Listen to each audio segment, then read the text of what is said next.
러닝 즐기시는 분들 혹시 정강이 앞쪽이 욱신거리는 그 통증 겪어보셨나요? 정말 지긋지긋하죠? 이게 바로 신스프린트인데요. 오늘은 이 골치 아픈 녀석에 대해서 아주 속 시원하게 한번 파헤쳐 보겠습니다. 자, 그럼 신스프린트. 여러분은 어떻게 대처하고 계세요? 아프면 그냥 쉬면 되지? 이렇게 생각하셨다면 어쩌면 그 방법이 구식일지도 모릅니다. 오늘 우리가 그동안 당연하게 여겼던 상식에 한번 제대로 도전장을 던져볼까 합니다. 좋아요. 그럼 본론으로 들어가서 우리가 맨날 신스프린트 하는데 대체 이 녀석의 정체가 뭔지 그것부터 확실하게 짚고 넘어가 볼게요. 정식 의학 용어는 내측 경골 스트레스 증후군이라고 해요. 영어로는 MTS라고 부르고요. 그런데 이름이 중요한 건 아니죠. 진짜 중요한 건 왜 이런 통증이 생기느냐? 바로 그 원인에 있습니다. 자, 여기서 정말 중요한 포인트가 나옵니다. 꼭 기억하셔야 돼요. 신스프린트는요, 우리가 흔히 생각하는 것처럼 그냥 단순한 근육 통증, 근육이 뭉쳤다, 이런 차원의 문제가 아니에요. 최신 연구들을 보면 이건 명백하게 뼈의 과부하 부상, 그러니까 일종의 뼈의 스트레스 반응이라는 겁니다. 무슨 말이냐면 계속되는 달리기 충격 때문에 우리 몸이 회복하는 속도보다 뼈의 미세한 손상이 더 빨리 더 많이 쌓여버리는 상태인 거죠. 아니 그러면 멀쩡하던 뼈에 왜 갑자기 이렇게 과부하가 걸리는 걸까요? 도대체 뭐가 문제인 건지 그 진짜 범인들을 한번 찾아보겠습니다. 원인은 보통 하나가 아니에요. 여기 보시는 것처럼 여러 가지가 복합적으로 작용하거든요. 예를 들어서 갑자기 나 오늘부터 열심히 뛸 거야 하면서 훈련량을 확 늘린다거나 딱딱한 아스팔트 위를 계속 달린다거나 또 오래 신어서 쿠션 다 죽은 신발을 신고 뛰는 것도 정말 안 좋고요. 결국 한마디로 요약하면 이거예요. 우리 몸이 아직 준비가 안 됐는데 너무 많이, 너무 빨리 달리려고 할 때 바로 그때 문제가 생기는 겁니다. 이게 그냥 뻐근한 근육통이랑은 느낌이 완전 달라요. 어떤 분들은 마치 칼로 뼈를 긁는 것 같다고 표현하시더라고요. 정말 날카롭고 특정 부위가 딱 아픈 그런 통증이죠. 만약에 정강이 뼈를 손가락으로 꾹 눌렀을 때 이런 식의 날카로운 통증이 느껴진다? 이건 우리 몸이 보내는 아주 강력한 경고 신호입니다. 제발 좀 멈춰달라는 거죠.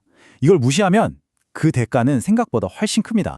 보세요. 초기에 잘 대처하면 활동을 좀 조절하면서 2주에서 4주면 괜찮아질 수 있어요. 근데 이걸 방치해서 만성이 되잖아요?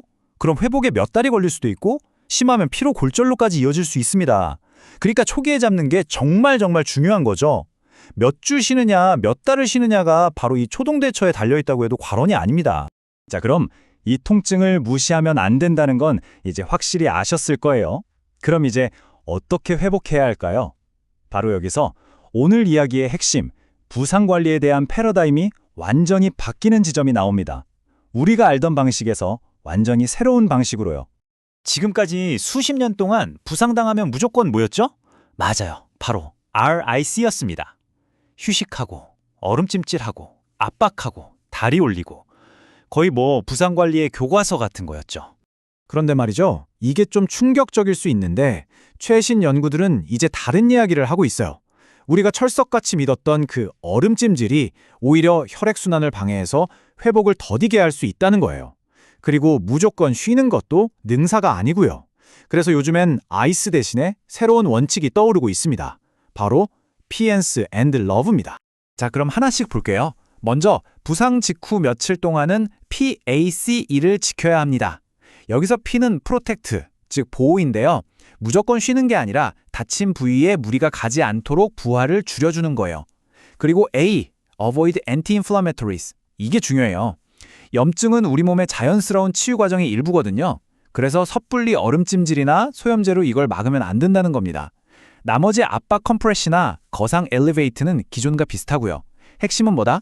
우리 몸의 자연 치유력을 믿고 그걸 방해하지 않는다는 겁니다. 그렇게 급성기가 지나면 이제 본격적인 회복의 마법이 시작됩니다. 바로 LOV를 보여줄 차례죠. 여기서 L은 로드, 즉 부하를 주는 거예요. 이제부터는 가만히 있는 게 아니라 통증이 없는 범위 내에서 점진적으로 움직여줘야 조직이 더 튼튼하게 회복됩니다. 그리고 O, optimism, 긍정적인 마음가짐. 이거 진짜 중요하고요. V는 혈액순환, vascularization. E는 운동, exercise. 결국 핵심은 뭐냐면 적극적으로 움직여서 혈액순환을 돕고 약해진 부위를 다시 강화시켜주는 능동적인 회복을 해야 한다는 겁니다. 좋습니다. 그럼 아까 말한 그 운동, 대체 뭘 어떻게 해야 하는 걸까요? 그냥 막연하게 움직이는 게 아니라 아주 전략적으로 접근해야 합니다.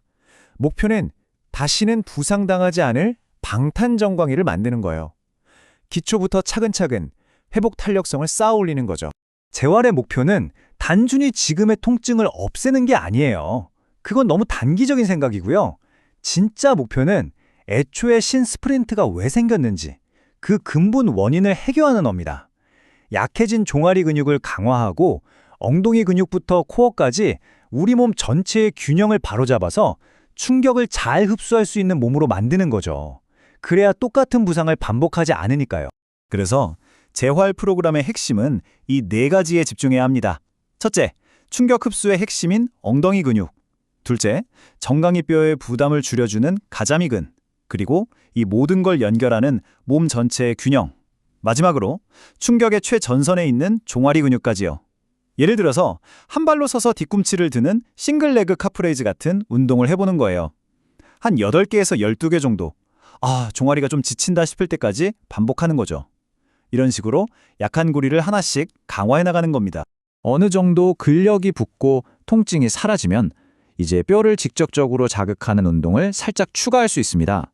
제자리에서 가볍게 뛰는 짧은 점프 같은 거요. 여기서 중요한 건 횟수예요.